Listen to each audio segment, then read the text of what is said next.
മക്കളെ moving charge and magnetism part 7 വീഡിയോയിലേക്ക് എല്ലാ കൂട്ടുകാർക്കും സ്വാഗതം. സോ നമ്മളിവിടെ പഠിക്കാൻ പോണത് similarities between Biot-Savart law and coulombs law ആണ്. സോ ബയോട്ട്-സവാർട്ട് ലോയും കൂളോംസ് ലോയും തമ്മിൽ വളരെ സിമിലർ ആയ കുറച്ച് കാര്യങ്ങളുണ്ട്. നമ്മൾ അതിനെ പറ്റിയാണ് ഇവിടെ ആദ്യം ചർച്ച ചെയ്യാൻ പോണത്. നമുക്ക് പെട്ടെന്നാണെങ്കിൽ ആ സിമിലാരിറ്റിയെ പറ്റി നോക്കാം. എന്തൊക്കെയാണ് സിമിലാരിറ്റി ഉള്ളത് നോക്കാം. സോ കൂളോംസ് ലോ എന്താ പറയുന്നത്, നമുക്ക് രണ്ട് ചാർജുകളുണ്ട്, Q1 Q2 രണ്ട് ചാർജുകളുണ്ട്, അവയ്ക്ക് ഇടയിലൊരു അകലമുണ്ട്, R അകലമുണ്ട്. അങ്ങനെയെങ്കിൽ ഇവയ്ക്ക് ഇടയിലുള്ള ഫോഴ്സിനെ പറ്റിയാണ് ആര് പറയണത്, കൂളോംസ് ലോ പറയണത്. കൂളോംസ് ലോ എന്താ പറഞ്ഞേ, ഫോഴ്സിന്റെ equation 1/4πε0 into Q1 Q2 divided by R² എന്നാണ്. അതുപോലെയാണെങ്കിൽ ബയോട്ട്-സവാർട്ട് എന്താ പറയണേ, ഇവിടെയാണെങ്കിൽ ഒരു കറണ്ട് ക്യാരിയിങ് കണ്ടക്ടർ ഉണ്ട്, അതിവിടെ I എന്ന കറണ്ടാണ് കടന്നു പോണത്. ഈ കറണ്ട് ക്യാരിയിങ് കണ്ടക്ടർ എന്ന് പറയുന്നത് ധാരാളം കറണ്ട് എലമെന്റിന്റെ കൂട്ടമാണ്, ശരിയല്ലേ? ധാരാളം കറണ്ട് എലമെന്റുകൾ ചേരുമ്പോഴാണ് എന്തുണ്ടാവുന്നത്, ഒരു കറണ്ട് ക്യാരിയിങ് കണ്ടക്ടർ ഉണ്ടാവുന്നത്. അങ്ങനെയെങ്കിൽ അങ്ങ് ദൂരെ ഒരു പോയിന്റ് ഉണ്ട്, R അകലെയുള്ള ഒരു പോയിന്റ് ഉണ്ട്, പോയിന്റ് ആണ് പോയിന്റ് P. അവിടുത്തെ ചെറിയ മാഗ്നറ്റിക് ഫീൽഡ് ഡെൻസിറ്റി, അതായത് കറണ്ട് എലമെന്റ് ഉണ്ടാക്കിയ ചെറിയ magnetic field density which is equal to μ0 divided by 4π I dl sin θ divided by R². ഇവിടെ പൊസിഷൻ വെക്ടറും കറണ്ട് എലമെന്റ് തമ്മിൽ ഉണ്ടാക്കുന്ന ആംഗിളാണ് തീറ്റ എന്ന് പറയുന്നത്. സോ ഇതാണ് ബയോട്ട്-സവാർട്ട് ലോ പറയുന്നത്, ഇതാണ് കൂളോംസ് ലോ. ഇവയ്ക്ക് തമ്മിൽ എന്തുണ്ട്, സിമിലർ ആയ കുറച്ച് കാര്യങ്ങളുണ്ട്. എന്താണ്, രണ്ട് ലോയും ആരെ ഒബേ ചെയ്യുന്നുണ്ട്, ഇൻവേഴ്സ് സ്ക്വയർ ലോ ഒബേ ചെയ്യുന്നുണ്ട്. കൂളോംസ് ലോയും ബയോട്ട്-സവാർട്ട് ലോയും എന്ത് ലോ ഒബേ ചെയ്യുന്നുണ്ട്, ഇൻവേഴ്സ്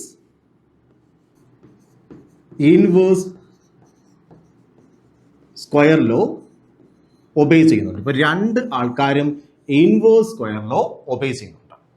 അടുത്തെന്ന് പറഞ്ഞു കഴിഞ്ഞാൽ നമുക്കറിയാം, ഇവിടെയാണെങ്കിൽ ഒരു കൂട്ടം ചാർജ് ഉണ്ടെന്ന് കരുതിക്കൂ, ഒരു കൂട്ടം ചാർജുകളുണ്ട്. ഫോർ എക്സാമ്പിൾ ഇവിടെയാണെങ്കിൽ മറ്റൊരു ചാർജ് ഉണ്ട്, Q3 ചാർജ് ഉണ്ട്. ഞാൻ ചോദിക്കുകയാണ്, Q3യുടെ മുകളിൽ ആക്ട് ചെയ്ത ഫോഴ്സ് ഏതൊക്കെയാണ്? നിങ്ങൾ പറയും സാർ, ഈ Q1 ആണെങ്കിൽ Q3ന്റെ മേളിലേക്ക് ഫോഴ്സ് കൊടുക്കും, അതുപോലെ Q2 ആണെങ്കിൽ Q3യുടെ മേളിലേക്ക് ഫോഴ്സ് കൊടുക്കും. സോ ഇവിടെയാണെങ്കിൽ F1 എന്ന ഫോഴ്സ് ഉണ്ട്, F2 എന്ന മറ്റൊരു ഫോഴ്സ് ഉണ്ട്.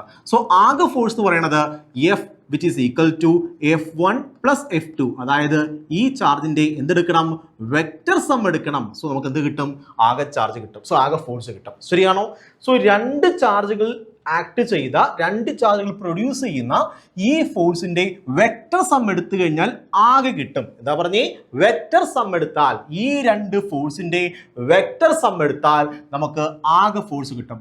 ഈ ലോയെ വിളിക്കുന്ന പേരാണ് super position principle. So super position principle എന്താ പറയണേ, ഒന്നിൽ കൂടുതൽ വെക്ടേഴ്സ് ഉണ്ടെങ്കിൽ അവയുടെ റിസൾട്ടന്റ് കണ്ടുപിടിക്കണം. എന്ത് ചെയ്യണം, വെക്ടർ സം എടുക്കുമ്പോൾ റിസൾട്ടന്റ് കിട്ടും. ഇതാണ് സൂപ്പർ പൊസിഷൻ ലോ പറയുന്നത്. സോ ഈ സൂപ്പർ പൊസിഷൻ പ്രിൻസിപ്പിളെ അംഗീകരിക്കുന്നുണ്ട്, കൂളോംസ് ലോ അംഗീകരിക്കുന്നുണ്ട്. അതുപോലെ നമുക്കറിയാം, ധാരാളമാണെങ്കിൽ കറണ്ട് എലമെന്റുകൾ ഉണ്ട്, എല്ലാം അല്ലേ, ധാരാളം കറണ്ട് എലമെന്റ് ഉണ്ട്. ആ ഓരോ കറണ്ട് എലമെന്റും എന്ത് ചെയ്യും മക്കളെ, ഇവിടെയാണെങ്കിൽ dB എന്ന മാഗ്നറ്റിക് ഫീൽഡ് ഉണ്ടാക്കും. ആ dB എന്ന മാഗ്നറ്റിക് ഫീൽഡിന്റെ എല്ലാം വെക്ടർ സം എടുക്കുമ്പോൾ ആകെ മാഗ്നറ്റിക് ഫീൽഡ് കിട്ടും. സോ ഇവിടെയും എന്തിലോ ഒബേ ചെയ്യുന്നുണ്ട്, സൂപ്പർ പൊസിഷൻ പ്രിൻസിപ്പിൾ ഒബേ ചെയ്യുന്നുണ്ട്. സോ രണ്ട് കേസിലും സൂപ്പർ പൊസിഷൻ പ്രിൻസിപ്പിൾ ഒബേ ചെയ്യുന്നുണ്ട്, രണ്ട് കേസിലും ഇൻവേഴ്സ് സ്ക്വയർ ലോയും ഒബേ ചെയ്യുന്നുണ്ട്. സോ ഇതാണ് ബയോട്ട്-സവാർട്ട് ലോയും അതുപോലെയാണെങ്കിൽ കൂളോംസ് ലോയും തമ്മിലുള്ള സിമിലാരിറ്റീസ്. ഈ കാര്യം മനസ്സിലായല്ലോ? ശരി, അങ്ങനെയാണ് നമ്മൾ നോക്കാൻ പോണത് ബയോട്ട്-സവാർട്ട് ലോയും അതുപോലെ കൂളോംസ് ലോയും തമ്മിലുള്ള ഡിഫറൻസസ് എന്തൊക്കെയാണ്, ഏതൊക്കെ കേസിലാണ് ഈ രണ്ട് ലോ വ്യത്യസ്തപ്പെട്ടിരിക്കുന്നത് നോക്കാമല്ലോ. സോ അടുത്തെന്താണ് difference between Coulomb's law and Biot Savart law. ഒന്നാമത്തെ ഡിഫറൻസ് ആണ്, നമുക്ക് ആദ്യമേ ഇവിടെ ഫസ്റ്റ് കൂളോംസ് ലോ എഴുതാം. 1/4πε0 into Q1 Q2 divided by R². മക്കളെ, ഇലക്ട്രിക് ഫീൽഡിന്റെ സോഴ്സ് ആരാണ്? ചാർജുകളാണ് സോഴ്സ് ആരാണ്? സോഴ്സ് എന്ന് പറയുന്നത്, ഇലക്ട്രിക് ഫീൽഡിന്റെ സോഴ്സ് എന്ന് പറയുന്നത് ആരാണ്? ഒരു സ്കെയിലാർ ആണ്, ചാർജ് ആണ്. അതെന്താണ്? സ്കെയിലാർ ആണ്. ഇത് സ്കെയിലാർ ക്വാണ്ടിറ്റി ആണ്. പക്ഷെ നമുക്കറിയാം, മാഗ്നറ്റിക് ഫീൽഡിന്റെ സോഴ്സ് ആരാണ്? dB which is equal to μ0 divided by 4π I dl. ഇതാണ് മാഗ്നറ്റിക് ഫീൽഡിന്റെ സോഴ്സ് എന്ന് പറയുന്നത്. ശരിയാണോ? അത് എന്ത് ക്വാണ്ടിറ്റിയാണ്? വെക്റ്റർ ക്വാണ്ടിറ്റിയാണ്. സോഴ്സ് ഓഫ് മാഗ്നറ്റിക് ഫീൽഡ് ആരാണ്? ഒരു വെക്റ്റർ ക്വാണ്ടിറ്റി ആണ്. അത് IDL ആണ്. അത് ആരാണ്? ഒരു വെക്റ്റർ ആണ്. സോ ഒരു ഭാഗത്ത് സോഴ്സ് എന്ന് പറയുന്നത് ആരാണ്? സ്കെയിലാർ ക്വാണ്ടിറ്റി ആണ്. പക്ഷെ മറ്റൊരു ഭാഗത്ത് സോഴ്സ് എന്ന് പറയുന്നത് ആരാണ്? വെക്ടർ ക്വാണ്ടിറ്റി ആണ്. മനസ്സിലായോ? സോ ഇലക്ട്രിക് ഫീൽഡിന്റെ സോഴ്സ് എന്ന് പറയുന്നത് ഒരു സ്കെയിലാർ ക്വാണ്ടിറ്റി ആയ ചാർജ് ആണ്. മാഗ്നറ്റിക് ഫീൽഡിന്റെ സോഴ്സ് എന്ന് പറയുന്നത് ആരാണ്? ഒരു വെക്ടർ ക്വാണ്ടിറ്റി ആണ്. അതാരാണ്?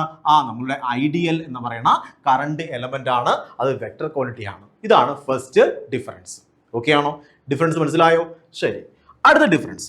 അടുത്ത രണ്ടാമത്തെ ഡിഫറൻസ് എന്ന് പറയുന്നത് നമുക്ക് കൂളോംസിൽ എഴുതാം. F is equal to 1/4πε0 into Q1 Q2 divided by R square ആണ്. അതായത് രണ്ട് ചാർജുകളുണ്ട്, Q1 ഉം Q2 ഉണ്ട്, അവയ്ക്കിടയിൽ അകലമുണ്ട്. അങ്ങനെയെങ്കിൽ ഇവയ്ക്കിടയിലുള്ള ഫോഴ്സ് ആണ് എന്ത് പറയുന്നത്? ഈ തന്നിരിക്കുന്നത്. ഓക്കെ ആണോ? ഇനി നോക്ക്, ഇവിടെയാണെങ്കിൽ ഞാൻ പറയുകയാണ് Q2ലേക്ക് ആക്ട് ചെയ്ത ഫോഴ്സ്, എങ്ങോട്ട് ആക്ട് ചെയ്യുന്നേ? ഇത് പോസിറ്റീവ് ചാർജ് ആണ്, ഇതും പോസിറ്റീവ് ചാർജ് ആണ് എങ്കിൽ ഈ Q1 ചാർജ് Q2നെ എന്ത് ചെയ്യും? ഇങ്ങോട്ട് തള്ളിക്കളയും. ശരിയാണോ? So force acting on second charge due to first charge ഇങ്ങനെയാണ് ആക്ട് ചെയ്യുന്നത്. സെക്കൻഡ് ചാർജിലേക്ക് ഫസ്റ്റ് ചാർജ് കൊടുക്കുന്ന ഫോഴ്സ് ഇങ്ങോട്ടാണ് ആക്ട് ചെയ്യുന്നത്. സോ ഇവിടെയാണെങ്കിൽ ഫോഴ്സ് അഥവാ ഇലക്ട്രിക് ഫീൽഡ് എന്തെടുത്തു കഴിഞ്ഞാലും ഫോഴ്സോ ഓർ ഇലക്ട്രിക് ഫീൽഡ് എങ്ങോട്ടാണോ ഫോഴ്സ് അങ്ങോട്ടാണ് electric field. F is equal to QE. എങ്ങോട്ടാണോ ഫോഴ്സ് അങ്ങോട്ടാണ് ഇലക്ട്രിക് ഫീൽഡ്. സോ എങ്ങോട്ടാ ഫോഴ്സ് ആക്ട് ചെയ്യുന്നത്? ഇങ്ങോട്ടാണ് ഫോഴ്സ് ആക്ട് ചെയ്യുന്നത്. സോ ഇതുണ്ടാക്കുന്ന ഇലക്ട്രിക് ഫീൽഡ് എങ്ങനെയാണ്? ഇങ്ങോട്ടാണ് ഇലക്ട്രിക് ഫീൽഡ്. ശരിയാണോ? സോ ഇലക്ട്രിക് ഫീൽഡ് ആരുടെ ഡയറക്ഷനിലാണ്? എങ്ങനെയാണോ ഡിസ്പ്ലേസ്മെന്റ് വെക്ടർ പോകുന്നത് അതിന്റെ സെയിം ഡയറക്ഷനിലാണ് ആക്ട് ചെയ്യണത്? ഇവിടെ ഇലക്ട്രിക് ഫീൽഡ് ആണെങ്കിലും ഫോഴ്സ് ആണെങ്കിലും ആക്ട് ചെയ്യണത്. So force or electric field intensity is along the direction of position vector. So position vector ന്റെ സെയിം ഡയറക്ഷനിലാണ് along the direction സെയിം ഡയറക്ഷനിലാണ് ആക്ട് ചെയ്യണത്? നമ്മളുടെ ഈ ഇലക്ട്രിക് ഫീൽഡ് അല്ലെങ്കിൽ ഫോഴ്സ് ആക്ട് ചെയ്യണത്. പക്ഷേ ബയോട്ട് സവാർട്ട് ലോ എങ്ങനെയായിരുന്നു? I എന്ന കറണ്ട് DL എന്ന് പറഞ്ഞ എലമെന്റിലൂടെ കടന്നു പോവുകയാണ്. സോ ഇവിടെയാണെങ്കിൽ പൊസിഷൻ വെക്ടർ ഉണ്ടായിരുന്നു, ഇതാണ് പൊസിഷൻ വെക്ടർ. ഇവിടുത്തെ ആണെങ്കിൽ മാഗ്നറ്റിക് ഫീൽഡ് നമ്മൾ പറഞ്ഞതാണ്. മാഗ്നറ്റിക് ഫീൽഡ് എങ്ങനെയാണ്? അതാണ്ട് ഇങ്ങനെ പോവുകയാണ്. മാഗ്നറ്റിക് ഫീൽഡ് ഇങ്ങനെ പോവുകയാണ്, ഇൻ ടു ദ പ്ലെയിൻ ആണ്. അതായത് ഇവിടെയാണെങ്കിൽ മാഗ്നറ്റിക് ഫീൽഡ് എങ്ങനെയാണ് മക്കളെ? ഇൻ ടു ദ പ്ലെയിൻ ആണ്. DY ഡയറക്ഷൻ എങ്ങനെയാണ്? അകത്തേക്കാണ്. സോ അത് ആർക്കും പെർപെൻഡിക്കുലർ ആണ്. അത് ഐഡിയൽ പെർപെൻഡിക്കുലർ ആണ്. ഐഡിയൽ ഇങ്ങനെയാണെങ്കിൽ മാഗ്നറ്റിക് ഫീൽഡ് ഇങ്ങനെയാണ്. അതുപോലെ ആറും എന്താണത്? പെർപെൻഡിക്കുലർ ആണ്. സോ ഇവിടെയാണെങ്കിൽ DB എന്ന് പറയുന്നത് DB is perpendicular to position vector. So ആരുടെ കേസിൽ? ബയോട്ട് സവാർട്ടിന്റെ കേസിലാണെങ്കിൽ മാഗ്നറ്റിക് ഫീൽഡ് ഇന്റൻസിറ്റി എന്ന് പറയുന്നത് പൊസിഷൻ വെക്ടറിന് പെർപെൻഡിക്കുലർ ആണ്. പക്ഷേ ആണെങ്കിൽ കൂളോംസ് ലോയിലാണെങ്കിൽ ഇലക്ട്രിക് ഫീൽഡ് ഇന്റൻസിറ്റി എന്ന് പറയുന്നത് അതിന് സെയിം ഡയറക്ഷനിലാണ്.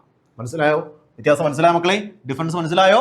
സോ ഇവിടെയാണെങ്കിൽ സെയിം ഡയറക്ഷനിലാണ്, എലോങ് ദ പൊസിഷൻ വെക്ടർ ആണ്. പക്ഷെ ഇവിടെ perpendicular to the position vector ആണ്. ഓക്കെ, സെക്കൻഡ് ഡിഫറൻസ് മനസ്സിലായി. അടുത്ത തേർഡ് ഡിഫറൻസ്, മൂന്നാമത്തെ ഡിഫറൻസ്. ഇവിടെയാണെങ്കിൽ എൻ്റെ കയ്യിൽ ചാർജ് ഉണ്ട്, Q എന്ന ചാർജ് ഉണ്ട്. അങ്ങനെയെങ്കിൽ R ആകുന്ന പോയിന്റ് ആണ്. ഞാൻ ചോദിക്കുകയാണ് ഇവിടുത്തെ ഇലക്ട്രിക് ഫീൽഡ് പറഞ്ഞു തന്നേ, E1 പറഞ്ഞു തന്നേ. നിങ്ങൾ പറയും sir 1/4πε0 into Q divided by R square ആണെന്ന് പറയും. ഞാൻ പറയുകയാണ് മക്കളെ ഇവിടുത്തെ ഒരു പോയിന്റ് ഉണ്ട്, R ആകുന്ന മറ്റൊരു പോയിന്റ് ഉണ്ട്. അവിടുത്തെ ഇലക്ട്രിക് ഫീൽഡ് E2 പറഞ്ഞു തന്നേ. നിങ്ങൾ പറയും സാർ അത് 1/4πε0 into Q divided by R square ആണെന്ന് പറയും. ശരിയാണോ മക്കളെ? കാര്യം ഇത് രണ്ടും സെയിം അകലമാണെങ്കിൽ ഇലക്ട്രിക് ഫീൽഡ് ഇന്റൻസിറ്റിയുടെ മാഗ്നിറ്റ്യൂഡും സെയിം തന്നെയായിരിക്കും. സോ ഇലക്ട്രിക് ഫീൽഡ് ഇന്റൻസിറ്റിയുടെ മാഗ്നിറ്റ്യൂഡ് ആരും മാറുന്നില്ല. അവിടുത്തെ പൊസിഷന്റെ ആണെങ്കിൽ ഡയറക്ഷൻ മാറുന്നതനുസരിച്ച്, ഓറിയന്റേഷൻ മാറുന്നതനുസരിച്ച് ആരും മാറുകയില്ല. ഇവിടുത്തെ ഇലക്ട്രിക് ഫീൽഡ് ഇന്റൻസിറ്റി മാറുകയില്ല. ഇനി ഞാൻ ചോദിക്കുകയാണ് മക്കളെ, ഞാൻ ഒരു മാഗ്നറ്റ് എടുക്കാൻ പോവുകയാണ്, നോർത്ത് സൗത്ത്. ഞാൻ ഇവിടെ കുറച്ച് ഇരുമ്പിന്റെ പൊടി വിതറാൻ പോവുകയാണ്. അതുപോലെ സെയിം ഡിസ്റ്റൻസിലാണെങ്കിൽ ഇവിടെയും ഞാനാണെങ്കിൽ കുറച്ച് ഇരുമ്പിന്റെ പൊടി വിതറാൻ പോവുകയാണ്. അപ്പൊ നിങ്ങൾക്ക് മനസ്സിലാവും ഇവിടുള്ള ഇരുമ്പിന്റെ പൊടി എന്ത് ചെയ്യും? ചാടി പെട്ടെന്ന് പിടിക്കും. പക്ഷെ ഇവിടുത്തെ ഇരുമ്പിന്റെ പൊടി എന്ത് ചെയ്യും? ചാടി പിടിക്കാറില്ല. കാരണം എന്താണ്? ഇവിടെയാണെങ്കിൽ ഓറിയന്റേഷൻ ആരെ ബാധിക്കുന്നുണ്ട്? മാഗ്നറ്റിക് ഫീൽഡ് ഡെൻസിറ്റിയെ ബാധിക്കുന്നുണ്ട്. എവിടെയാണ് ഇരിക്കുന്നത്, ഏത് പൊസിഷനിലാണ് ഇരിക്കുന്നത്, ഏത് ആംഗിളിലാണ് ഇരിക്കുന്നത്, അതിനെ അടിസ്ഥാനപ്പെടുത്തി ആര് മാറുന്നുണ്ട്? മാഗ്നറ്റിക് ഫീൽഡ് ഡെൻസിറ്റി മാറുന്നുണ്ട്. സോ ഇവിടെ നമുക്ക് ബയോട്ട് സവാർട്ടിൽ നോക്കിയാലും നിങ്ങൾക്ക് മനസ്സിലാവും. ആ ഒരു ഇക്വേഷൻ നിങ്ങൾക്ക് നോക്കിയാലും നിങ്ങൾക്ക് ഈ കാര്യം മനസ്സിലാകും. ഇക്വേഷൻ എന്താണ്? DB which is equal to mu 0 divided by 4 pi I dl sin theta divided by r square. So I D L sine theta divide by R square. ഇവിടെ എന്തുണ്ടടാ? സൈൻ തീറ്റ കിടപ്പുണ്ട്. പക്ഷേ കൂളോംസ് ലോയിൽ നിൽക്കുകയാണെങ്കിൽ ഈ അല്ലെങ്കിൽ F which is equal to 1/4 pi epsilon 0 into Q1 Q2 divide by R square. ഇവിടെ എന്തില്ല? Coulombs ലോയിൽ sine theta ഇല്ല, തീറ്റ ഇല്ല. അതായത് ഇവിടെ ആംഗിളിനെ ഡിപ്പെൻഡ് ചെയ്യുന്നില്ല, പക്ഷെ ഇവൻ എന്ത് ചെയ്യും? ആംഗിളിനെ ഡിപ്പെൻഡ് ചെയ്യും. ഇതാണ് തേർഡ് ഡിഫറൻസ്. ഓക്കെ ആണോ? സോ ഇവിടെ 3 ഡിഫറൻസ് ഞാൻ പറഞ്ഞു. ഒന്നെന്തായിരുന്നു? ഫസ്റ്റ് ഡിഫറൻസ് ആണ് നമ്മൾ പറഞ്ഞത്, ഒരു ഭാഗത്താണെങ്കിൽ സോഴ്സ് എന്ന് പറയുന്നത് ഇലക്ട്രിക് ഫീൽഡിന്റെ സോഴ്സ് എന്ന് പറയുന്നത് സ്കെയിലാർ ക്വാണ്ടിറ്റി ആണ്, മറ്റൊരു ഭാഗത്ത് മാഗ്നറ്റിക് ഫീൽഡിന്റെ സോഴ്സ് എന്ന് പറയുന്നത് ഒരു വെക്ടർ ക്വാണ്ടിറ്റി ആണ്. അടുത്ത ഡിഫറൻസ് എന്തായിരുന്നു നമ്മൾ പറഞ്ഞത്? ഒരു ഭാഗത്താണെങ്കിൽ ആംഗിളിനെ ഡിപ്പെൻഡ് ചെയ്യുന്നുണ്ട്, വേറൊരു ഭാഗത്ത് ആംഗിളിനെ ഡിപ്പെൻഡ് ചെയ്യുന്നില്ല. കൂളോംസ് ലോയിൽ ആംഗിളിനെ ഡിപ്പെൻഡ് ചെയ്യുന്നില്ല, ബയോട്ട് സവാർട്ട് ലോ ആംഗിളിനെ ഡിപ്പെൻഡ് ചെയ്യുന്നുണ്ട്. അടുത്ത ഡിഫറൻസ് നമ്മൾ എന്താ പറഞ്ഞത്? അടുത്തയാണെങ്കിൽ പൊസിഷൻ വെക്ടറിനെ പറ്റിയാണ്. കൂളോംസ് ലോ പറയുന്നതാണ്, കൂളോംസ് ലോയിൽ പൊസിഷൻ വെക്ടറിന് എലോങ് ആണ് ഇലക്ട്രിക് ഫീൽഡ് ആക്ട് ചെയ്യുന്നത്. പക്ഷേ ആണെങ്കിൽ ബയോട്ട് സവാർട്ട് ലോയിലാണെങ്കിൽ മാഗ്നറ്റിക് ഫീൽഡ് ആക്ട് ചെയ്യുന്നത് എങ്ങനെയാണ്? പൊസിഷൻ വെക്ടറിന് പെർപെൻഡിക്കുലർ ആണ്. സോ ഈ 3 കാര്യങ്ങളാണ് നമ്മൾ ഡിഫറൻസ് ആയിട്ട് മനസ്സിലാക്കേണ്ടത്. സോ നമുക്കാണെങ്കിൽ സിമിലാരിറ്റി മനസ്സിലായി, ബയോട്ട് സവാർട്ട് ലോയും കൂളോംസ് ലോയും തമ്മിലുള്ള സിമിലാരിറ്റി മനസ്സിലായി, അതുപോലെയാണെങ്കിൽ ബയോട്ട് സവാർട്ട് ലോയും കൂളോംസ് ലോയും തമ്മിലുള്ള ഡിഫറൻസസ് മനസ്സിലായി. സോ ഞാൻ ഈ വീഡിയോ ഇവിടെ കൊണ്ട് വൈൻഡപ്പ് ചെയ്യാൻ പോവുകയാണ്. ഞാൻ ഈ വീഡിയോയിൽ പറഞ്ഞ കംപ്ലീറ്റ് കോൺസെപ്റ്റ് നിങ്ങൾക്ക് മനസ്സിലായെന്ന് പ്രതീക്ഷിക്കുന്നു. Have a nice study. By.